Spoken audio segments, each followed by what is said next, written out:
నమస్తే, నేను మీ Satish. Welcome to prime time debate. 5 ఏళ్ల జగన్మోహన్ రెడ్డి పరిపాలనలో ఆంధ్ర రాష్ట్రంలో అభివృద్ధి తిరోగమనం పట్టింది. ఇంకో పక్కన సంక్షేమం పేరుతోటి అప్పులు చేస్తూ సంక్షేమాన్ని అందిస్తున్నా అంటూ రాష్ట్రాన్ని అప్పుల ఊబిలోకి దించేశాడు. ప్రధానంగా ఏదైతే రాష్ట్ర విభజన అప్పుడు 1,70,000 1,80,000 కోట్లతోటి విభజించబడ్డటువంటి రాష్ట్రం, నూతనంగా ఏర్పడినటువంటి ఆంధ్రప్రదేశ్ మరి 2014 నుంచి 2019 అయ్యేటప్పటికి 4 లక్షల కోట్ల అప్పు ఉండగా, ఈ రోజున మొత్తం జగన్మోహన్ రెడ్డి పరిపాలనలో రాష్ట్ర అప్పు అనేటువంటిది 14 లక్షల కోట్ల రూపాయలని దాటుతున్నటువంటి పరిస్థితి. మరి ఈ స్థాయిలో అప్పులు చేసి జగన్మోహన్ రెడ్డి చెప్పేది ఏంటి? సంక్షేమాన్ని గతంలో అంటే స్వాతంత్రం వచ్చిన తర్వాత ఇప్పటి వరకు కూడా ఈ దేశంలో ఎక్కడ జరగనంత సంక్షేమాన్ని, అంత అభివృద్ధిని నేను చేశాను అని చెప్పి. మరి రాష్ట్రంలో అభివృద్ధి అంటే ఏమిటో దానికి కూడా వైసీపీ వాళ్ళు ఒక కొత్త నిర్వచనాన్ని ఇస్తూ ఉన్నారు. మరి ఇంకో పక్కన ఈ స్థాయిలో అప్పులు చేస్తూ ఇవాళకి రాష్ట్రం పరిస్థితి ఏమిటి అంటే, ప్రతి మంగళవారం ఆర్బీఐ దగ్గరికి వెళ్ళి చేతులు కట్టుకుని, లేదంటే చేతుల్లో బొచ్చు పట్టుకుని దేహి అనందే రాష్ట్రంలో రోజు గడిచేటువంటి పరిస్థితి ప్రభుత్వానికి లేదు. ఈ స్థాయికి దిగజారు చేసినటువంటి జగన్మోహన్ రెడ్డి మరి ఉద్యోగస్తులకు 1వ తారీఖున జీతాలు ఇవ్వగలుగుతున్నాడా అంటే లేదు. ఉపాధ్యాయులకు ఏమైనా ఇస్తున్నారా అంటే లేదు. ఆర్టీసీ కార్మికులకి ఇస్తున్నారా అంటే 1వ తారీఖున జీతాలు, అది లేదు. డ్వాక్రా మహిళలకి జీతాలు ఏమైనా పెంపు చేశారా అంటే లేదు. వాళ్ళకి సమయానికి జీతాలు పడుతున్నాయంటే లేదు. అంగన్వాడీలు, ఆశా వర్కర్లు, ఇలాగా మున్సిపల్ కార్మికులు ఎవ్వరికీ కూడా 1వ తారీఖున జీతాలు అందేటువంటి పరిస్థితి లేదు. ఉద్యోగస్తుల పరిస్థితి ఎలాగుంటే, విరామ ఉద్యోగులు అంటే ఉద్యోగం నుంచి రిటైర్ అయినటువంటి వాళ్ళకి, పెన్షనర్లకి పెన్షన్లు అందుతున్నాయంటే వాళ్ళకి కూడా సమయానికి సకాలంలో పెన్షన్లు అందేటువంటి పరిస్థితి లేదు. ఇవి కాక దోపిడీలు, కార్పొరేషన్లను తాకట్టు పెట్టి అప్పులు తెచ్చారు. ప్రభుత్వ కార్యాలయాలు, ప్రభుత్వ భూములు, దేవాలయాల భూములు, ఇవన్నీ కూడా తాకట్లు పెట్టి అప్పులు తెచ్చినటువంటి జగన్మోహన్ రెడ్డి మరి దేశ చరిత్రలో ఏ రాష్ట్ర ప్రభుత్వము చేయనటువంటి ఒక హేయమైన చర్య ఏంటి అంటే, మద్యం పైన భవిష్యత్తులో వచ్చేటువంటి ఆదాయాన్ని కూడా తాకట్టు పెట్టి అప్పులు తెచ్చినటువంటి పరిస్థితి. మరి ఇంత చేసి ఈ రోజున పరిస్థితి ఎక్కడికి దిగజారింది అంటే, ఉద్యోగులకి, ఆర్టీసీ కార్మికులకి, మిగతా వర్గాలు ఎవరికి 1వ తారీఖున జీతాలు రాకపోగా అవ్వాతాతలు, అలాగే ఏదైతే వికలాంగులు, ఒంటరి మహిళలు, వీళ్ళకి ప్రభుత్వం నుంచి ఇచ్చేటువంటి ఒక చిన్నపాటి సహాయం, అది అంటే పెన్షన్లు ఇవ్వటం, సామాజిక పెన్షన్లు అనేటువంటిది, అవి కూడా 1వ తారీఖున ఇవ్వలేనటువంటి ఒక దౌర్భాగ్యపు స్థితికి రాష్ట్ర ప్రభుత్వాన్ని దిగజార్చినటువంటి ముఖ్యమంత్రిగా జగన్మోహన్ రెడ్డి అయితే మాత్రం చరిత్ర పుటల్లో నిలిచిపోబోతా ఉన్నాడు. మరి అప్పుల ఊబి నుంచి ఈ రోజున రాష్ట్రాన్ని దివాలా కోరు పరిస్థితికి తీసుకొచ్చినటువంటి జగన్మోహన్ రెడ్డి ఈ రోజున దాన్ని కూడా, పెన్షన్ల అంశాన్ని కూడా ఏ విధంగా రాజకీయం చేసి దాన్ని కూడా ఓటు బ్యాంకు రాజకీయంగా మలుచుకోవాలనేటువంటి కుట్రలు చేస్తూ ఉన్నాడో అది 4 రోజుల నుంచి రాష్ట్ర ప్రజలకు కూడా కళ్ళకు కట్టినట్టు కనిపిస్తూ ఉంది. మరి ఇప్పుడు ఆంధ్రప్రదేశ్లో ఉన్నటువంటి ఈ పరిస్థితులకి కారణాలు ఏమిటి, ఇలాంటి పరిస్థితుల్ని ఏ విధంగా అర్థం చేసుకోవాలి, ఇవే ఈ రోజున మనం డిబేట్లో డిస్కస్ చేయబోతా ఉన్నాం. డిబేట్లో పాల్గొంటూ ఉన్నారు తెలుగుదేశం పార్టీ జాతీయ అధికార ప్రతినిధి ప్రొఫెసర్ జ్యోత్స్న గారు, అలాగే ప్రముఖ రాజకీయ విశ్లేషకులు అంకమరావు గారు. మేడం నమస్తే. సార్ నమస్తే. మేడం, ముఖ్యంగా ఈ రోజున పెన్షన్లు సకాలంలో 1వ తారీఖున అందించకపోవడానికి మీరు మీ పార్టీ అధినేత చంద్రబాబు గారు చేసినటువంటి కుట్రలే కారణం అని చెప్తా ఉన్నారు. కానీ ఇంకో పక్కన అసలు ప్రధానంగా చర్చలోకి వస్తున్నటువంటి అంశం, ఇప్పుడు ప్రజల్ని కూడా ఆలోచింపజేస్తున్నటువంటిది రాష్ట్రం అప్పులు. ఈ అప్పుల కారణంగానే రాష్ట్రానికి ఈ రోజున ఈ పరిస్థితి అనేటువంటిది. మరి ఒక పక్కనేమో వాళ్ళు చెప్తారు, కేంద్ర ప్రభుత్వమే చెప్పింది మేము 4 లక్షల కోట్లకు మించి అప్పు చేయలేదు అని. కానీ ఈ రోజున 14 లక్షల కోట్ల అప్పుల భారం రాష్ట్రం మీద కళ్ళ ముందు కనిపిస్తూ ఉంది. ఏం చెప్తారు? ఒకటండి, అప్పులు చేసే తుప్పు జగన్ అనాలి మనం. ఎందుకనాలో చెప్తాను నేను. 5 సంవత్సరాలుగా కేవలం అప్పుల మీదే బతుకుతున్నాడు తప్పించి ఒక్క ఆదాయ వనరు రాష్ట్రానికి ఇంప్రూవ్ చేసింది ఒకటి కనిపించలేదు నాకు. అంటే సరే, రాజకీయ పరంగా మేము వాళ్ళ పార్టీకి, మాది వేరే పార్టీ, వాళ్ళ వేరే పార్టీ, రాజకీయ పరంగా విమర్శించుకుంటాం, రాజకీయ పరంగా భేదాలు ఉంటాయి, కరెక్టే. కానీ రాష్ట్రంలో ఒక పార్టీ అధికారంలో ఉన్నప్పుడు కనీసం 1% అయినా సరే రాష్ట్ర ఆదాయాన్ని మనం ఏ రకంగా ఇంప్రూవ్ చేయాలి, ఏ రకమైనటువంటి ఆదాయ వనరులు మన రాష్ట్రానికి కల్పించాలి. ఒకవేళ కనుక మనం ఒక 100 రూపాయలు అప్పు తెస్తే ఆ 100 రూపాయల అప్పులోంచి మనం ఇమ్మీడియట్ అవసరాలకి ఓ 50 రూపాయలు, 60 రూపాయలు, 70 రూపాయలు ఎలా వాడాలి, మిగతా 20 రూపాయలు, 30 రూపాయలు, 40 రూపాయలు ఏ రకంగా ఫ్యూచర్లో ఇన్కమ్ జనరేషన్ కోసం ఎలా ఉపయోగించుకోవాలి. ఇది కదా సింపుల్ లాజిక్. బడ్జెటింగ్ దానికే వేస్తాం కదా, ప్రతి సంవత్సరం బడ్జెట్ వేస్తారుగా. దానికే కదా వేస్తారు. మరి ఈ 5 సంవత్సరాల్లో ఈ మహానుభావుడు చేసింది ఏంటి? అదే క్వశ్చన్. దానికి ఆన్సర్ ఏముంటుంది తెలుసా అండి? చంద్రబాబు నాయుడు గారు అప్పులు చేశారు. నేను వాళ్ళ ఆన్సర్ మీకు చెప్తున్నా. చంద్రబాబు నాయుడు గారు అప్పులు చేశారు. మొదటి 2-3 సంవత్సరాలు మాకు కరోనా ఉండింది, తర్వాత ఇంకోటి ఉండింది, తర్వాత మాకు చాలా ఇబ్బందికరమైనటువంటి పరిస్థితి ఉండింది. మేము ఎక్కడా కూడా అసమర్థులం కాబట్టి ఏం చేయలేకపోయాం. ఇదే వాళ్ళ మాట. ఇంకేముంటుంది చెప్పండి? ఇవాళ మీరు అప్పులు అప్పులు అప్పులు అని చెప్తున్నారు కాబట్టి కొన్ని విషయాలు నేను కోట్ చేస్తాను. అప్పుల్లో కూరుకుపోయినటువంటి రాష్ట్రం, ఇవాళ పెన్షనర్లకు కూడా పెన్షన్స్ ఇవ్వలేనటువంటి పరిస్థితుల్లో ఉన్నటువంటి రాష్ట్రం, ఉద్యోగస్తులకి జీతం సరిగ్గా టైంకి ఇవ్వలేనటువంటి రాష్ట్రం, విద్యార్థులకి ఫీజు రీయింబర్స్మెంట్లు వేయలేనటువంటి రాష్ట్రం, ఎక్కడా కూడా లబ్ధిదారులకు సరైన టైంలో వాళ్ళకి సంబంధించినటువంటి లబ్ధి ఏదైతే ఉంటుందో ఇన్ టర్మ్స్ ఆఫ్ స్కీమ్స్ అది ఇవ్వలేనటువంటి రాష్ట్రంగా మనం ఇవాళ రోజున ఉన్నాం కదా. కానీ 500 కోట్లు పెట్టి ఒక రిషికొండలో ఒక ప్యాలెస్ కట్టగలిగినటువంటి రాష్ట్రం, అలానే కొన్ని 100 కోట్లు పెట్టి ముఖ్యమంత్రి గారి టూర్స్ ప్లాన్ చేయగలిగినటువంటి రాష్ట్రం, 2 కిలోమీటర్ల కోసం హెలికాప్టర్లో వెళ్ళగలిగినటువంటి ఒక అత్యంత నిరుపేద ముఖ్యమంత్రి ఉన్నటువంటి రాష్ట్రం మనదే. ఇది కూడా మాట్లాడాలి మనం. ఎందుకు ఈ మాట అంటున్నా అంటే అప్పులు అప్పులు అప్పులు అంటున్నాం, కరెక్టే. కానీ ఎందుకయ్యా అప్పులు? ఎవడు చేశాడు అప్పులు? ఎవడు చేశాడు అప్పులు? ఇవాళ ఎందుకు చేశారు? కార్పొరేషన్కి సంబంధించినటువంటి నిధులన్నీ ఏమైపోయాయి? ఇప్పుడు బ్రాహ్మణ కార్పొరేషన్ ఉందండి. బ్రాహ్మణ కార్పొరేషన్ ప్రకారంగా ఏం చేయాలి? ఒక 9 పథకాలలో వివిధ రకాలైనటువంటి విధంగా మనం లబ్ధిదారులకి లబ్ధి చేకూర్చాలి. అంటే పుట్టిన దగ్గర నుంచి చనిపోయిన తర్వాత వరకు కూడా ఒక పేద బ్రాహ్మణుడు ఏ విధమైనటువంటి ఇబ్బందులు పడకుండా మనం ముందరికి తీసుకెళ్లాలనేటువంటి ఉద్దేశంతో కదా బ్రాహ్మణ కార్పొరేషన్ పెట్టి ఆ రోజున 9 రకాల స్కీమ్స్ ఇచ్చారు. మరి అలాంటప్పుడు ఇవాల్టి రోజున బ్రాహ్మణులకి సంబంధించి నేను ఒక ఎగ్జాంపులే చెప్తాను మీకు. బ్రాహ్మణులకి సంబంధించి ఒకవేళ వాళ్ళు ఆ రోజున మనం ఏదైతే చదువుకోవడానికి వాళ్ళకి రుణాలు ఇచ్చేవాళ్ళం, ఏదైనా బిజినెస్ పెట్టుకోవాలంటే రుణాలు ఇచ్చేవాళ్ళం, లేకపోతే విదేశీ విద్య కోసం రుణాలు ఇచ్చేవాళ్ళం, లేకపోతే ఆఖరికి ఏదైనా పేద బ్రాహ్మణుడు చనిపోతే అంత్యక్రియల కోసం మనం డబ్బులు ఇచ్చేవాళ్ళం. ఇలాంటివన్నీ ఎక్కడ పోయాయి? మరి ఏమైపోయాయి డబ్బులన్నీ? ప్రతి సంవత్సరం మరి కార్పొరేషన్కి మీరు ఎలొకేట్ చేస్తున్నారు కదా ఫండ్స్, ఏమైపోయాయి? ఎలొకేట్ చేస్తున్నామని చెప్తున్నారు కదా, మరి ఏమైపోయాయి ఆ ఫండ్స్? ఇప్పుడు బీసీ కార్పొరేషన్స్కి సంబంధించినటువంటి విషయం మీరేం పెట్టారు? మేము చూడండి ఎన్ని కార్పొరేషన్లు పెట్టాం, 56 ఎన్ని పెట్టాం మేము. సరే, ఒక కుర్చీ లేదు, ఒక చైరు లేదు, ఒక టేబుల్ లేదు, ఒక పెన్ను లేదు, ఒక ప్యాడు లేదు, అది వేరే విషయం. కానీ మేము కార్పొరేషన్ పెట్టామా లేదా? పెట్టామా లేదా? పెట్టిన తర్వాత ఏం చేశారయ్యా? BC SC ST sub plan నిధులు ఏమైనాయి? ఇవాల్టి రోజున అంబేద్కర్ విదేశీ విద్యకు సంబంధించి ఎంతోమంది బడుగు బలహీన వర్గాలకి చెందినటువంటి పేద విద్యార్థుల్ని హక్కున చేర్చుకొని ఆ రోజున చంద్రబాబు నాయుడు గారు వాళ్ళని విదేశీ విద్యకి ప్రోత్సహించి వాళ్ళని బయట దేశాలకి పంపించి అత్యంత ఉన్నతమైనటువంటి స్థాయిలో వాళ్ళని చూడాలి అని చెప్పి మేము ఆ రోజున పాటుపడితే ఈ మహానుభావులు వచ్చిన తర్వాత ఏం చేశారు? మొదటి 3 నుంచి 3.5 సంవత్సరాల వరకు నాకు తెలిసి, if I'm not wrong, 3 or 4 years కనీసం అంబేద్కర్ విదేశీ విద్య అనే దాన్ని అటకెక్కిచ్చేశారు.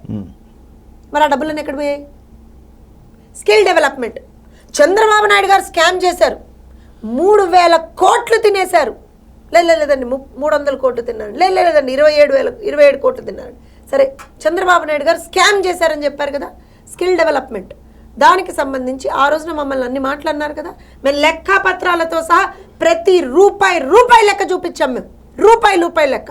ఇవాళ అదే స్కిల్ డెవలప్మెంట్ కింద గత 4.5 సంవత్సరాలుగా వీళ్ళు ఇచ్చినటువంటి అమౌంట్, వీళ్ళు ఏదైతే ఇచ్చినటువంటి అమౌంట్ అంటే budget allocation what we call 1800 కోట్లు.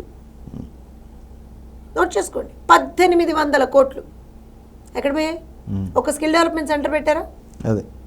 ఒక్కటి ఏదన్నా ఎక్కడన్నా ఒక కొత్త ఇది తీసుకొచ్చారా? ఎక్కడ పోయాయి? అంటే నేను ఈ మాటలను ఎందుకు చెప్తున్నానంటే ప్రతిదీ డైవర్షనే. ప్రతి రూపాయి డైవర్షన్ చేస్తున్నారు ఇవాళ రోజున వీళ్ళు. మరి ఇంత జరుగుతున్నప్పుడు అప్పులు కాక ఏమవుతాయండి? ఏమన్నా అంటే నేను అప్పులు చేసి రాష్ట్రంలో వెల్ఫేర్ ఇస్తున్నా అంటున్నాడు. వెల్ఫేర్ ఎంత ఇచ్చాడు? చంద్రబాబు నాయుడు గారి టైంలో ఇచ్చినటువంటి సంక్షేమం కన్నా ఇవాళ జగన్మోహన్ రెడ్డి ఇచ్చేటువంటి సంక్షేమం 3% తక్కువ. లెక్కలు చూసుకోండి మీరు. I stated on camera. లెక్కలు చూసుకోండి మీరు. 3 నుంచి 4% తక్కువ చేస్తున్నాడు. మరి ఎక్కడ పోయే డబ్బులన్నీ? ఎవరి జేబుల్లోకి పోతున్నాయి డబ్బులన్నీ? ఒక చిన్న ఎగ్జాంపుల్ చెప్తాను. మొన్న 13,000 కోట్లు తనకి సంబంధించినటువంటి కాంట్రాక్టర్లకి ధారాదత్తం చేశాడు. ధారాదత్తం. మరి అదే జగన్మోహన్ రెడ్డి గారు 1వ తారీఖు నుంచి మరి పెన్షన్లు ఇవ్వాలి కదా, దానికి ఎంత అవుతుందండి? 1850 కోట్లు. మరి ఆ 1850 కోట్లు ఇవాళ లేవనే కదా ఇంకా మీరు పెన్షన్లు ఇవ్వట్లేదు సరిగ్గా. అసలు నాకు ఇంకో విషయం ఏమర్థం కాలేదు తెలుసండి. 28వ తారీఖు అనుకుంటా సాక్షిలో ఒకటి ఇచ్చారు పెన్షన్ల గురించి మాట అన్నారు. 28న ఇచ్చినప్పుడు ఏమన్నారు? బ్యాంకు వరుస సెలవులు ఆర్థిక సంవత్సరం ముగింపు సందర్భంగా మేము 1వ తారీఖున ఇవ్వలేము, 3వ తారీఖున. మరి ఆర్థిక సంవత్సరం ముగిస్తుందని తెలిసినప్పుడు 31నే నువ్వు డబ్బులు డ్రా చేసుకొని పెట్టుకోవచ్చుగా. Simple logic. లేదు మేడం, శనివారం ఆదివారం కూడా బ్యాంకులు పనిచేసినాయి. నేను I'm just talking from a layman perspective. నాకు తెలియదు సార్, బ్యాంకులకు హాలిడేనో ఏదో నాకు తెలియదు. నాకు వచ్చిన చిన్న లాజిక్ ఏంటంటే, అవునయ్యా మరి నువ్వు ఒకవేళ గనక 1వ తారీఖు నుంచి నువ్వు చేయలేవు, 1వ తారీఖు నీకు ఇబ్బంది అవుతుంది అన్నప్పుడు 31వ తారీఖున డ్రా చేసుకొని పెట్టుకోవచ్చు కదా సార్ వీళ్ళు. ఆ కన్సర్న్ అకౌంట్స్ లో వేయచ్చు కదా సార్ వీళ్ళు. ఇప్పుడు చాలా కార్పొరేట్ ఫర్మ్స్ అదే చేస్తాయి కదా సార్, 31న జీతాలు ఇచ్చేస్తాయి కదా. మరి అలా ఎందుకు చేయలే వీళ్ళు? అంటే వీళ్ళకి నిబద్ధత లేదు, వీళ్ళకి కమిట్మెంట్ లేదు, వీళ్ళకి ఏమాత్రం కూడా పేదల పట్ల ఒక అభిమానం అనేటువంటిది లేదు, వాళ్ళని మంచిగా చూసుకోవాలనేటువంటిది లేదు. ఇవాళ మీరు అప్పుల గురించి మాట్లాడుతున్నారు. మీరు ఇది ఒకటే కాదండి, డైరెక్ట్గా చేసినటువంటి అప్పులు కొన్ని, దాంతోపాటుగా కార్పొరేషన్ల పేరున చేసినటువంటి అప్పులు కొన్ని, ఇవన్నిటినీ కలిపి ఏం చేశారు? ఆఖరికి ఎవరిని ఎత్తినేశారు? రాష్ట్ర ప్రజలను ఎత్తినేశారు. ఇవాళ రోజున సగటున ఒక్కొక్కళ్ళ మీద కొన్ని లక్షల రూపాయల అప్పు ఉంది రాష్ట్రంలో. ఎవరు తీర్చాలి ఇది? దీనికి సమాధానం చెప్పండి. నేను చంద్రబాబు చేయలేదు అప్పులు. చంద్రబాబు నాయుడు గారు అప్పులు చేసినా సంపద సృష్టించారు, ప్రతి అప్పుని కూడా ప్రాపర్గా వినియోగించారు. 1 రూపాయి అప్పు చేస్తే ఆ రూపాయి నుంచి ఒక 10 రూపాయలు ఎలా సంపాదించాలో చేసి చూపించారు చంద్రబాబు నాయుడు గారు. నువ్వేం చేశావు జగన్మోహన్ రెడ్డి? రూపాయి అప్పు చేస్తే దానికి ఇంకో 10 రూపాయల వడ్డీ కట్టేటువంటి ఒక దరిద్ర పరిస్థితిని తీసుకొచ్చావు రాష్ట్రంలో. ఇది మనం మాట్లాడాలి వాళ్ళ రోజున. అందుకే అన్న తుప్పు జగన్ అని. సార్ అంకమరావు గారు, ముఖ్యంగా ఈ రోజున ఆంధ్రప్రదేశ్లో చూస్తే అప్పులు, పెన్షన్లు, కాంట్రాక్టర్లు, వాలంటీర్లు, ఈ రకమైనటువంటి రాజకీయాన్ని ఎలా అర్థం చేసుకోవాలి? ఇప్పుడు జ్యోత్స్న గారు ఉదాహరించారు, వాలంటీర్లని పెన్షన్లు ఇవ్వకుండా చేయాలని చెప్పి ముందుగానే ఎన్నికల సంఘం వాళ్ళు చెప్పారు. కాబట్టి వాడు చాలా వ్యూహాత్మకంగా 28వ తారీఖు నాడు వాళ్ళ సాక్షి పేపర్లో రాసుకున్నారు. దాన్ని అడ్డం పెట్టుకొని తెలుగుదేశం పార్టీ మీద ఈరోజు నెపం వేస్తున్నారు చంద్రబాబు నాయుడు గారని. ఇక్కడ ఒక అంశాన్ని నేను చాలా అందరికీ అర్థమయ్యే రీతిలో చెప్తాను. నిమ్మగడ్డ రమేష్ కుమార్ గారు డాక్టర్ రాజశేఖర్ రెడ్డి గారికి చాలా విధేయుడు. ఇది ఒకటి గుర్తుపెట్టుకోవాలి ముందుగా అందరూ. రాజశేఖర్ రెడ్డి గారికి చాలా విధేయుడు, అన్నగారికి పరమ భక్తుడు, లక్ష్మీ పార్వతి మనిషి, చంద్రబాబు నాయుడు గారికి బద్ద వ్యతిరేకి. ఇప్పుడు అతనికి జరిగిన అవమానానికి 3 సంవత్సరాలు పోరాడి ఓటు హక్కు తెచ్చుకున్న దానికి నాకే ఇలా జరిగితే ప్రజల పరిస్థితి కాదు. నిజాయితీపరుడు, ఆయన మీద ఎలాంటి కుంభకోణాలు లేవు, అలిగేషన్స్ ఏం లేవు. నాకు జరిగిన దానికి చూసుకుంటే ఎట్లానే ఉంది. ఒక ఎన్నికల సంఘానికి నేను అధికారిని అయిన తర్వాత నాకే ఇలా జరిగింది, ప్రజలకి ఏంటని చెప్పని అందరూ కలిపి విశ్రాంతి ఉద్యోగులు అందరూ కలిసి ఒక ఫోరంలా ఏర్పడి వాళ్ళు న్యాయస్థానం మీద పోరాటం చేస్తున్నారు. ఇదే ఇవాళ కాదు కదా, ఈరోజు మొదలు పెట్టలేదు కదా వాళ్ళు. ఇప్పుడు న్యాయస్థానం వాళ్ళకి అనుగుణంగా తీర్పు ఇచ్చింది. దాని ఎన్నికల సంఘానికి అసలు అయినా ఇప్పుడు ఆపద్ధర్మ ప్రభుత్వం నడిచేటప్పుడు దీన్ని పనిచేయించాల్సింది ఎవరు? అధికారులు. ఎవరు? జవహర్ రెడ్డి గారి ఆధ్వర్యంలో జరగాలి. మరి తిరుమల రెడ్డి గారు గ్రామీణానికి సంబంధించిన ఆయన జీవో ఎలా ఇస్తాడు అందరికీ? మీరు ఇలా చేయండి ఇలా చేయండి అని చెప్పని.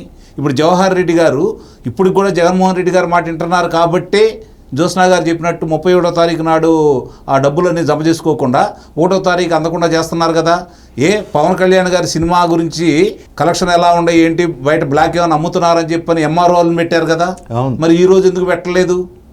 మరి మందు షాపుల దగ్గర అధ్యాపకులు నియమించారు కదా, ఈ రోజు ఎందుకు పెట్టలేదు? 1,60,000 మంది మన గ్రామ వార్డు సచివాలయ సిబ్బంది ఉన్నారు కదా, మరి అంగన్వాడీ వాళ్ళు ఉన్నారు కదా, ఆశా వర్కర్లు ఉన్నారు కదా, అధ్యాపకులు ఉన్నారు కదా, వాళ్ళ చేత అందించవచ్చు కదా. ఇప్పుడు ఎన్నికల సంఘం ఏమని చెప్పింది? పెన్షన్లు ఆపమని చెప్పలేదు కదా, వాళ్ళు ఇళ్ళకెళ్ళి ఏమని కూడా చెప్పింది కదా. చంద్రబాబు నాయుడు గారు చాలా వివరంగా రాశారు కదా. వృద్ధులు, మరి అంగవైకల్యం చెందిన వాళ్ళు, లేదంటే అనారోగ్యంగా ఉన్న వాళ్ళందరికీ ఇళ్ళకి తీసుకెళ్ళివ్వమనే కదా చెప్పింది. అవును. ఈరోజు కుప్పంలో వచ్చిన వాళ్ళందరికీ, ఈ ఎండలో వచ్చే వాళ్ళందరికీ మంచినీళ్ళు, భోజనం కూడా ఏర్పాటు చేశారు కదా. మిగిలిన సాట కూడా తెలుగుదేశం పార్టీ కార్యకర్తలు మధ్యగా మంచినీళ్ళు ఏర్పాటు చేశారు కదా. మీరు ఎందుకు వాళ్ళని పబ్లిసిటీ చేయడం కోసం తప్ప ఆ మంచం మీద వేసుకొని తీసుకొచ్చారు? 3 గంటల దాకా డబ్బులు రాలేదు కదా, మరి ఉదయం 9 గంటలకు ఎందుకు తీసుకొచ్చారు వాళ్ళని? ఈ కార్యకర్తలు వాళ్ళకి తెలియదా ఇవన్నీ కావాలని ఎన్నికల్లో లబ్ధి పొందడం కోసం శవ రాజకీయాల మీద ఎన్నికల్లో లబ్ధి పొందాలనే ఆలోచన వాళ్ళకి మొట్టమొదటి ఉంది కాబట్టి ఇప్పుడు ఈ శవాలను అడ్డం పెట్టుకొని చేయాలనే ఒకే ఒక్క ఉద్దేశంతో వాళ్ళు చేస్తున్నారు. ఈరోజు జోగి రమేష్ గారు వెళ్ళాడు పెనమలూరు చనిపోయిన ఒక వృద్ధురాల దగ్గరికి, కొట్టారు, చేతకరించారు. కాకపోతే వాడు చీపురు కట్టెలు తీసుకుని కొట్టలు ఆడవాళ్ళు, అది ఒకటే ఆలోచించాలి. లేకపోతే నిజంగా కొట్టుండేవాళ్ళు ఇంకా కాసేపు ఉంటే. సిగ్గుండాలి కదా ఆయనకి. ఆ శవాన్ని తీసుకొని చంద్రబాబు నాయుడు గారు ఇంటి ముందు తీసుకొస్తాడా? ఇందాక మీరు బడ్జెట్ గురించి మాట్లాడారు, అప్పుల గురించి మాట్లాడాడు. చంద్రబాబు నాయుడు గారు 5 సంవత్సరాల్లో చేసిన అప్పు 2,63,000 కోట్ల రూపాయలు.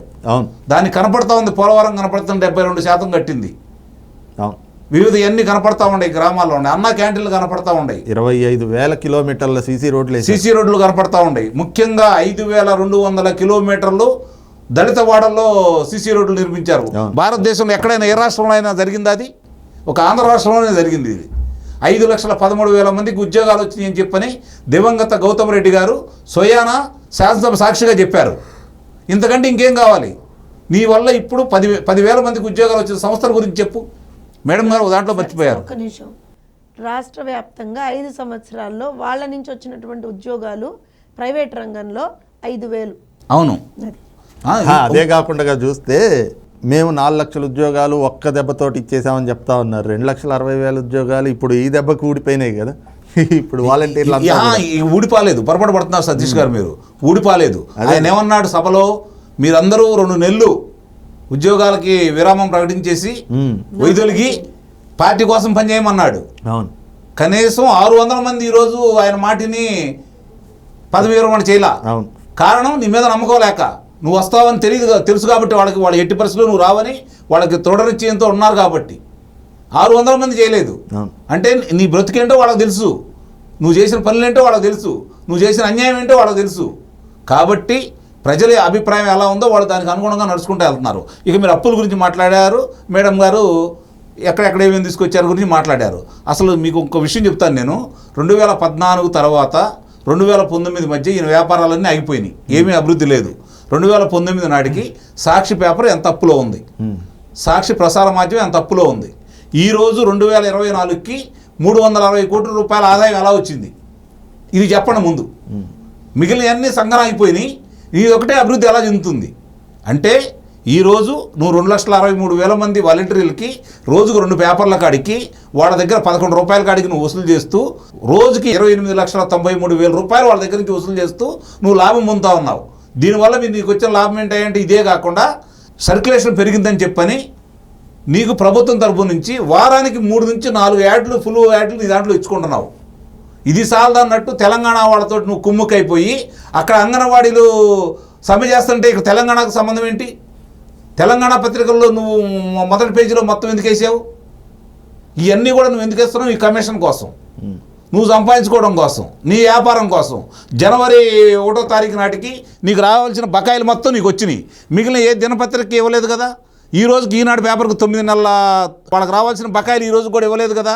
9 నెలల నుంచి నీ యాడ్లు నేను నువ్వు పనికి మాలినాడు అని చెప్పని ఈనాడులో ఇవ్వట్లేదు కదా. అంటే మిగిలిన పత్రికలకి ఇవ్వట్లేదు, నువ్వు వేరే వాళ్ళకి ఎవరికి ఇవ్వట్లేదు, నీ దానికి మాత్రమే చేసుకుంటున్నావు. ఇన్ని స్వార్థంతో చేస్తూ ఉంటే ఈరోజు ఆ రోజు నీకు 2 ఉదంతాలు కలిసి వచ్చినాయి అధికారంలో రావడానికి. మొట్టమొదటిది బాబాయ్ గారి హత్య, రెండోది విమానాశ్రయంలో జరిగినటువంటి నాటకంతో కూడినటువంటి కోడికత్తి నాటకం. ఈరోజు ఆ అబ్బాయి బజార్కి వచ్చి నీ అంతు తెలుస్తానికి సిద్ధపడ్డాడు. అవసరమైతే నేను పులివెందులలో పోటీ చేస్తానన్నాడు. బాబాయ్ గారు అమ్మాయి, నీ సొంత చెల్లెలు, ఇద్దరు కూడా చెల్లెవుదంటే బండకేసి నిన్ను ఉతుకుతూ ఈరోజు నువ్వు చేసిన అకృత్యాలు మొత్తం మాట్లాడుతూ ఉన్నారు. సునీత గారు అడిగిన 2 ప్రశ్నలకు సమాధానం చెప్పు. సిబిఐ వాళ్ళకి 3 సంవత్సరాలు పట్టింది గొడ్డలు పొడని చెప్పడానికి, నువ్వు 3 గంటల్లో ఎలా చెప్పావు? ఎన్ని దెబ్బలని చెప్పావు? దీనికి సమాధానం ఉందా నీ దగ్గర? మేడం, ముఖ్యంగా చూస్తే ఈ రోజున అంటే ప్రతి అంశాన్ని కూడా మొదటి నుంచి 5 ఏళ్లుగా చూస్తూ ఉన్నాం. ఏది దొరికినా రాజకీయం చేయడం, అంటే ఏదైనా వాళ్ళకి అనుకూలంగా జరిగితే అది వాళ్ళ గొప్పతనం, లేదు ఏదైనా వాళ్ళకి ప్రతికూలంగా జరిగితే అది ప్రతిపక్షాల మీద తోసేయడం. ఈ రోజున 28వ తారీఖునే సాక్షి పత్రికలో వేసుకుని మళ్ళీ 1వ తారీఖు అయ్యేటప్పటికి ప్లేట్ ఫిరాయించేసి ఈ రోజున ఏదైతే ప్రజల్ని మోసం చేసే విధంగా, వాళ్ళ మెదళ్ళలో కూడా ఒక విషాన్ని నాటే విధంగా ఇలాంటివి చేస్తూ నిత్యం ప్రతి అంశాన్ని రాజకీయం చేస్తూ దాని ద్వారా రాజకీయ లబ్ధి పొందాలని చూడడం. దాంట్లో ఇవాళ ముఖ్యంగా వృద్ధులు, అవ్వాతాతలు, వాళ్ళని, వికలాంగుల్ని, ఒంటరి మహిళల్ని కూడా వాళ్ళకి పావులుగా చేసుకుని దీంతో కూడా రాజకీయం చేయడాన్ని ఎలా అర్థం చేసుకోవాలి? ఇప్పుడు సతీష్ గారు, జగన్మోహన్ రెడ్డి మోడోస్ ఆపరాండి ఎలా ఉంటుంది అనేది నాకు తెలిసి 2009 నుంచి చూస్తున్నామండి. శవ రాజకీయాలు, హత్యా రాజకీయాలు, నేరపూరితమైనటువంటి రాజకీయాలు, మోసపూరితమైనటువంటి రాజకీయాలు 2009లో. ఎందుకంటే we have to definitely go back to the history. 2009లో ఏమన్నాడు? మా నాన్నగారిని చంపేశారు, రిలయన్స్ వాళ్ళతో కుమ్మక్కై సోనియా గాంధీ గారు ఇచ్చేశారు, కాంగ్రెస్ పగబట్టింది మా మీద, ఇవన్నీ వాళ్ళు మాట్లాడి 2009లో. సో మా నాన్నగారిని చంపేశారు కాబట్టి నన్ను ముఖ్యమంత్రిని చేయండి. 2014లో అదే తీసుకున్నాడు స్టాండ్. 2019కి వచ్చేటప్పటికి నాన్నగారిని తీసి పక్కన పెట్టేశాడు, చిన్నాన్నని తీసుకొచ్చాడు. మా చిన్నాన్నని చంపేశాడండి, చంద్రబాబు నాయుడు గారు చంపేశారండి అన్నాడు. నారాసుర రక్త చరిత్ర అన్నాడు. సో చంద్రబాబు నాయుడు గారు చంపేశారండి, నన్ను ముఖ్యమంత్రిని చేయండి, నా మీద కూడా దాడి జరిగిందండి, నన్ను ముఖ్యమంత్రిని చేయండి అన్నాడు. అంటే మీరు గమనించండి, అంటే సీక్వెన్స్ ఆఫ్ ఈవెంట్స్ చూడండి. అప్పుడు కూడా శవాన్ని అడ్డం పెట్టుకునే రాజకీయం చేశాడు. 2019లో శవాన్ని అడ్డం పెట్టుకునే రాజకీయం చేశాడు. ఇప్పుడు మరి ఏ శవాన్ని అడ్డు పెట్టుకుని రాజకీయం చేయాలి? అందుకని ఈ వృద్ధుల్ని అడ్డం పెట్టుకొని రాజకీయం చేస్తున్నాడు. ఎందుకంటున్నా అంటే ఇప్పుడు మీరు ఒక విషయం గమనించండి. ఇవాళ అనుకుంటా పల్నాడు కలెక్టర్ అనుకుంటాను బయటకు వచ్చి చెప్పారు, అసలు ఆ మహిళ పెన్షన్ విషయంలోనే కాదు ఆవిడ చనిపోయింది, ఆవిడకి ఒంట్లో బాగాలేక 2 రోజులుగా ఒంట్లో బాగాలేక అది సహజ మరణం అనేటువంటిది కలెక్టర్ తన ఎంక్వైరీలో ఇచ్చేసుకుని కలెక్టర్ చెప్పారు. మరి వీళ్ళందరికీ ఏంటి? వీళ్ళకి ఏమన్నా 3వ నేత్రం ఏమన్నా ఉందా? వాళ్ళు చనిపోగానే వెంటనే అక్కడ వాలిపోయి, ఆ వెంకట్రావు గారు వారు కొంతమంది పాపం పెద్దలు ఎవరో కొంతమంది చనిపోతే అక్కడ వెంటనే వాలిపోయి ఏం చెప్పారు? అక్కడ చూసారా, పెన్షన్ కోసం వెళ్తూ చనిపోయారు. ఎవరు చెప్పారండి వీళ్ళకి? నాకు ఇంకో డౌట్ ఏమొస్తుంది తెలుసా అండి, గీతాంజలి గారిది ఎట్లా అయితే మనకు ఒక సస్పీషియస్ డెత్గా ఇంకా మిగిలిపోయిందో అలానే ఇలాంటివి ఏమన్నా స్టేజ్ చేస్తున్నాడా? ఎందుకంటే శవాలు లేనిది జగన్మోహన్ రెడ్డికి రాజకీయం రాదు, శవాలు లేనిది జగన్మోహన్ రెడ్డి రాజకీయం ముందరికి వెళ్ళదు. సో శవాలను అడ్డం పెట్టుకొని వాళ్ళు రాజకీయం చేస్తున్నాడు మళ్ళీ జగన్మోహన్ రెడ్డి. 4 రోజుల్లో elections and they are again doing that same old technique of them. నేను అదే చెప్తున్నాను. అండ్ ఇది చాలా భయంకరమైనటువంటి పరిస్థితి. ఎందుకంటానంటే నేను ఇందాక చెప్పినట్టుగా రాజకీయంగా విభేదిస్తామండి. నాకు తెలిసి శంకరరావు గారు మేము కూడా కొన్ని సందర్భాల్లో విభేదిస్తాం, లేదంటే మీరు చెప్పింది తప్పంటాం, మీరు చెప్పింది తప్పంటాం.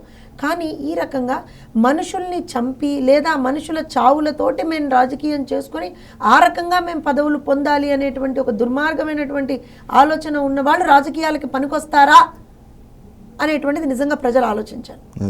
ఎందుకంటున్నానంటే ప్రతిసారి, ఇవాళ కాదు ప్రతిసారి మీరు గమనించండి, ఏది జరిగినా సరే ఒక శవం అక్కడ కనపడాలి.